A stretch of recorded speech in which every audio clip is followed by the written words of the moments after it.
Mabu, hey! Thank you for your patience. I am currently recovering from surgery, but that doesn't mean I can't recap from my own bed.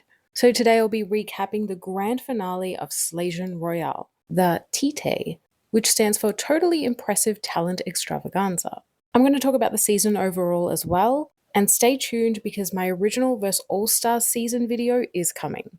I have a lot to say, so without further ado, let's get into it. One by one, the eliminated contestants walk the runway looking phenomenal. And Kiana's look especially, oh my god, definitely my favorite of the bunch, crediting drag looks here on Instagram. So on the main stage this evening, we have Mama Pow wearing my favorite outfit that I've ever seen her in. I'm not even joking, this is the best she's ever looked. She's wearing blue, my favorite color. She has a red wig on, which I think suits her the best. And just the style and the structure, it looks like water. We're also joined by Marina Summers and Nymphia Wind. Mama Pow dedicates the season to Jiggly Caliente, and it was a very emotional and touching tribute. So category 1 is Defying Gravity, and I gave my top 2 to Suki Doll. This was just gorgeous, not to mention how it looks mid-air. And I just want to say that I love how the Philippines always does 3 runway looks in their grand finale. I think that's a really great idea. Category 2 is Yellow, Yellow, Yellow, and I gave my top 2 to Venus Deluxe.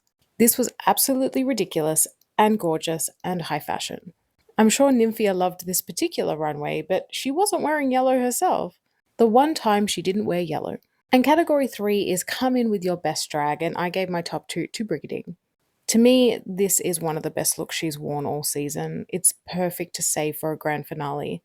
And speaking of breeding, she received my most top toots, making her the runway queen of the season. And my favorite look of hers was definitely this stone angel. It was such a gag when she revealed the real face. So it's time to crown our Miss Congeniality, and of course it goes to two-time winner Suki Doll. We love you, Suki. Congratulations. It just feels correct. And so it's time for the Grand Tite. Up first, we have Arizona Brandy. She does a very comical performance about being gay and loving to drink. They pour drinks into a glass on top of her head right before the track takes off. And then she becomes a dancing diva with some serious choreography. Brandy shark do do do do do brandy shark. After her performance, she discusses how she felt overlooked in her original season and how she really felt like she had something to prove this time around. Marina tells her that she could never do what Arizona does and that she's so good at being herself. She dedicates her talent show to her local PH queens. And we get a special message from her mother, which was really cute. Next up is Brigading giving us a tribute to her story on season 1, as well as her journey on Slaysian Royale. It's an upbeat number, it's very catchy. Brigading ding ding ding ding. Winning is her brand indeed. She says she had a Rue incarnation, and the judges say they really felt the fire from her this season. She gets a special message from her boyfriend. What a cutie. I wonder what he thought about Suki and Briggs making out. Now it's Suki's turn, and she celebrates her Asian heritage with a traditional cultural dance that then turns into a spoken word piece from her mother to her. It was so beautiful and powerful, and she looked incredible. I was hoping it would take off and go somewhere. It didn't really, but it was still very important. She tells the judges that she loved learning a new language in a country she's not familiar with. And I feel like Suki Doll, out of all the international queens, embraced Filipino culture the most. She gets a message from icon and winner Isis Couture from Canada's Drag Race Season 2. Isis tells Suki that she's changed the face of drag. She also gets a lovely message from her mother and sister. Last but not least, we have Venus Deluxe performing to an original track. There was something about it that was very category is with a rat-tat-tat-tat-tat. Can we say vocals? And also, can someone tell me what she was smashing on her head at the end? It was very entertaining.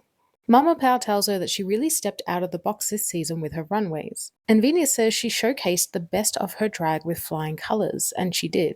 She receives a special message from her parents. And she gets emotional saying this is the first time her father has praised her for doing drag.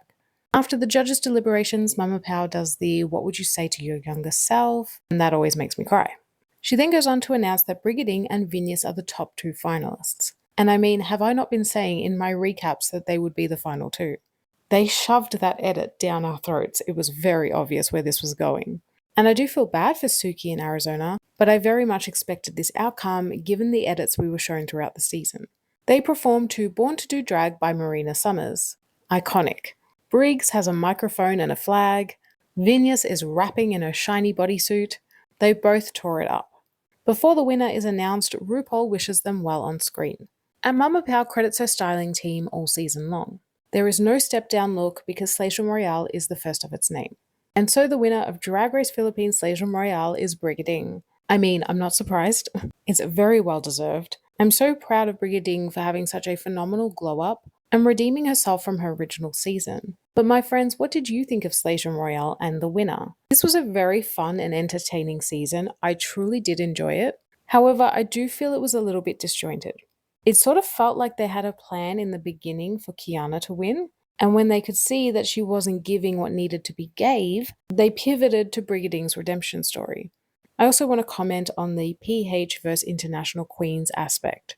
It would have been amazing to have more of an even playing field throughout the season, because in the end we only had one international queen make the finale. But I guess the PH queens just proved that they were that good. Overall, I do think it was an absolute celebration of Asian excellence. I'm so glad this season exists. And I had a really good time watching it. I hope you guys did too. As you can see here, it got an 8.5 out of 10 on IMDb, which is a massive success, a great score. Some of the RuPaul seasons can't say the same. And because of its success, Drag Race Philippines has been renewed for season 4. We also received some exciting news that Drag Race Mexico Latina Royale will be launching in 2026. And this has to be due to the success of Slaysian Royale. You get a Royale. You get a Royale. Every country gets a Royale. But as always, my friends, give me all the tea and I'll see you very soon in another video. Don't forget to send your congratulations to Brigading.